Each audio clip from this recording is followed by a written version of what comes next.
नमस्कार। इस वीडियो में मैं तुलसीदास के काव्य की विशेषताओं पर आपके साथ बातचीत करूंगा। तुलसीदास हिंदी साहित्य के श्रेष्ठतम कवियों की गणना में गिने जाते हैं। जितना प्रभाव अपनी कविता से भारतीय जनमानस पर तुलसी ने छोड़ा, उतना कोई अन्य कवि नहीं छोड़ पाया। रामचरितमानस इसका एकमात्र उदाहरण है, जो कि विश्व की लगभग सभी भाषाओं के साथ साथ भारत की भी सभी भाषाओं में अनुदित हो चुका है। तुलसी ने अपने साहित्य से हिंदी का जो वर्धन किया, उसके लिए आने वाली पीढ़ियां तुलसी दास को याद करती रहेंगी, उनकी उपकारी रहेंगी। तुलसी की कुल उपलब्ध 12 रचनाएं मानी जाती हैं। श्री कृष्ण गीतावली, बरवै रामायण, वैराग्य संदीपनी, कवितावली, रामलला नहचू, रामचरितमानस, दोहावली इत्यादि। इनमें जो सबसे अधिक प्रसिद्धि का आधार है वह है रामचरितमानस। तुलसीदास की कविता की विशेषताओं की यदि बात करें तो भाव पक्ष और कला पक्ष दोनों की दृष्टि से विवेचन करना होगा। तुलसीदास के यदि भाव पक्ष की बात हम सबसे पहले करें तो राम भक्ति शाखा के प्रतिनिधि कवि होने के कारण इन्होंने अयोध्यापति भगवान श्री राम को अपना आराध्य माना और अपनी सभी रचनाओं में राम की भक्ति ही प्रस्तुत की। सामाजिक जीवन के लिए हनुमान की आराधना द्वारा भगवान श्री राम का स्तुति गान इन्होंने आवश्यक माना। तुलसी ने रामचरितमानस में राम कथा का शुरू से लेकर अंत तक बहुत ही भावपूर्ण और मनोहर चित्रण किया है। विषय की व्यापकता की दृष्टि से देखें तो राम कथा के माध्यम से जीवन के प्रत्येक पक्ष का और सामाजिक जीवन के प्रत्येक पहलू का बहुत ही रस सिद्ध चित्रण तुलसीदास करते हैं। सीता की व्याकुलता और दयनीय स्थिति में प्रियतम राम के कमल नयनों में किस प्रकार अश्रु ढुलक पड़ते हैं, इसका तुलसी ने बहुत ही भावपूर्ण चित्रण किया है। पुरतैनिकसी रघुवीर वधु, धरि धीर दये मग में डग द्वै, झलकी भरी भाल कनी जल की, पुट सूखी गए मधुराधर द्वै, फिर पूछती है चलना अब केतिक पर्ण कुटी करी हो कि तवै, तियकी लखी आतुरता पियकी, अखियां अति चारु चली जलज्वै। जनक वाटिका का प्रसंग बीए प्रथम वर्ष के प्रथम पेपर में निर्धारित है। इसमें तुलसीदास ने सीता और उनकी सखियों द्वारा राम को लक्ष्मण सहित मिलने का अत्यंत भावपूर्ण सरस चित्रण प्रस्तुत किया है। जनक वाटिका प्रसंग में कवि ने शील, सौंदर्य, मर्यादा और गरिमा की जो निधि राम के रूप में प्रस्तुत की है वह अनुपमेय है।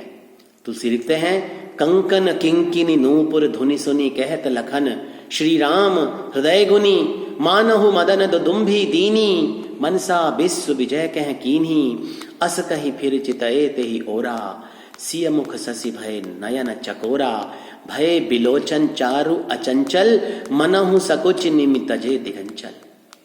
तुलसीदास ने अपने कविता के माध्यम से विभिन्न विरोधी सिद्धांतों, मान्यताओं और विचारों में समन्वय स्थापित करने की चेष्टा की है और यह एक बहुत बड़ा कार्य है। निर्गुण और सगुण, भक्ति और ज्ञान, भक्ति और कर्म, शैव और वैष्णव, दार्शनिक क्षेत्र और साहित्यिक क्षेत्र, राम और कृष्ण, सभी में समन्वय स्थापित कर उस युग के समाज में एक बड़ा महत्वपूर्ण योगदान दिया। उन्होंने पारिवारिक संबंधों में भी समन्वय का आदर्श प्रस्तुत किया। रामचरितमानस में रामेश्वरम की स्थापना के समय उन्होंने राम के मुख से कहलवाया, शिवद्रोही मम दास कहावा, सो नर मोहि सपनेहु नहीं भावा।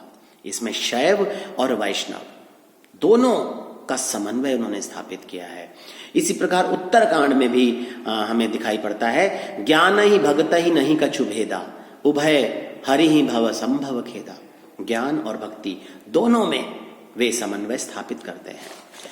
लोक मंगलवादी दृष्टिकोण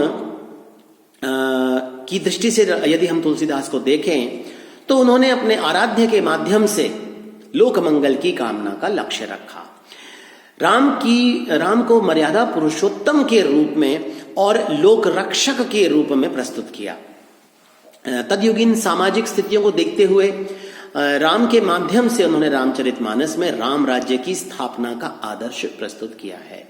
महाकवि तुलसी दास समाज के सर्वांगीण विकास की इच्छा रखने वाले कवि हैं। शील, शक्ति और सौंदर्य के स्वरूप के रूप में, के प्रतीक के रूप में राम को वे हमारे सामने रखते हैं। सौंदर्य के साथ साथ शील का तत्व बहुत महत्वपूर्ण है। राम के स्वभाव में, राम के चरित्र में मर्यादा पालन, अपने कर्तव्यों का निर्वहन करने और अपनी प्रजा और अनुचरों के प्रति स्नेहशीलता दिखाने में तुलसीदास पूरी तरह सफल रहे हैं। निशिचरहीन करहु मही, भुज उठाई प्रणलीन, सकल मुनिन के आश्रम जाई जाई दुखलीन। निशाचरों का, आसुरी शक्तियों का विनाश करने के लिए तुलसी ने राम को शक्ति का अगाध केंद्र माना और इसीलिए उन्होंने पृथ्वी पर अवतरित होने का प्रसंग भी बताया। शक्ति के माध्यम से ही उन्होंने अधर्म, असत्य और अन्याय का विनाश कर सत शक्तियों की स्थापना की है। आदर्शों की स्थापना के रूप में भी यदि हम तुलसीदास को देखें तो उन्होंने हमेशा यही प्रयास किया। भारतीय संस्कृति की स्थापना को उन्होंने रामचरितमानस में पुनर्जीवित किया।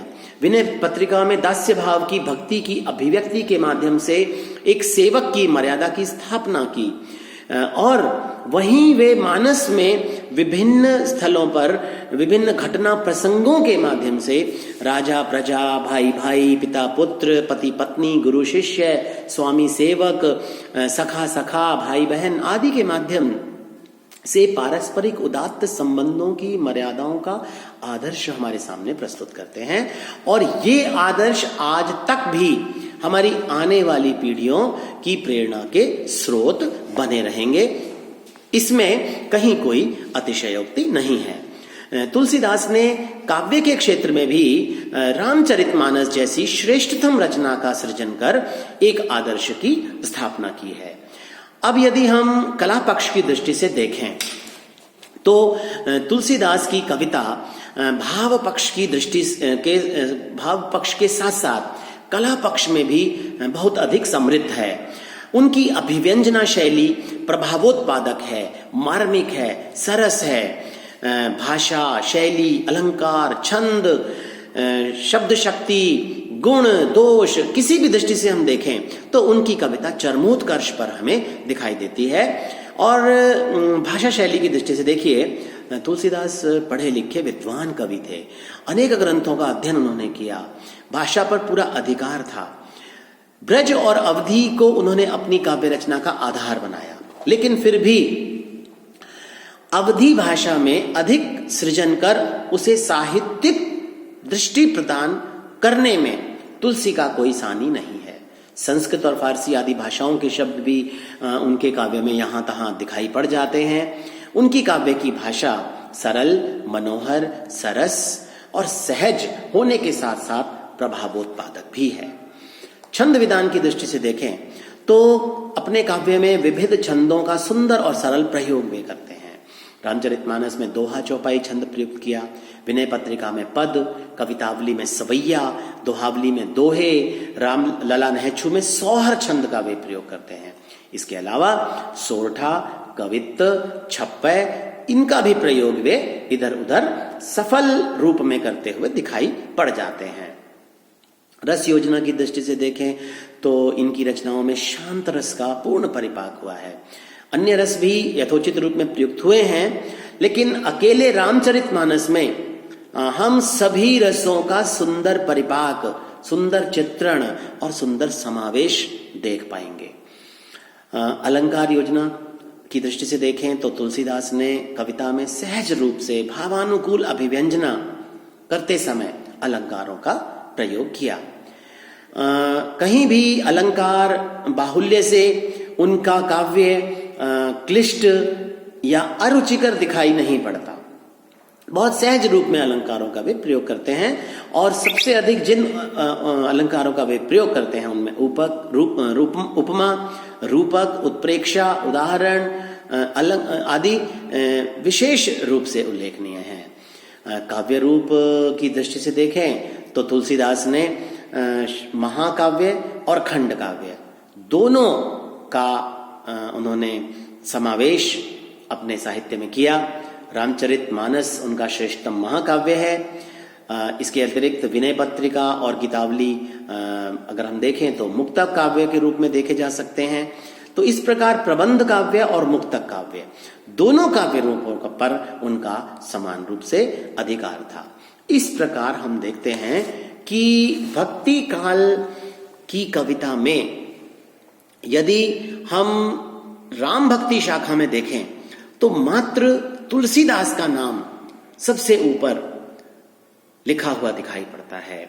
इसके अतिरिक्त भी यदि पूरे भक्ति काल में देखें तो तुलसीदास एक ऐसे विद्वान कवि के रूप में हमारे सामने आते हैं जिनका कला पक्ष और भाव पक्ष दोनों सुदृढ़ रूप में हमारे सामने आता है और उनकी कविता एक श्रेष्ठ कविता के रूप में हमें मिली है, जो कि हमारे लिए एक बहुत आकर्षक उपहार है। धन्यवाद।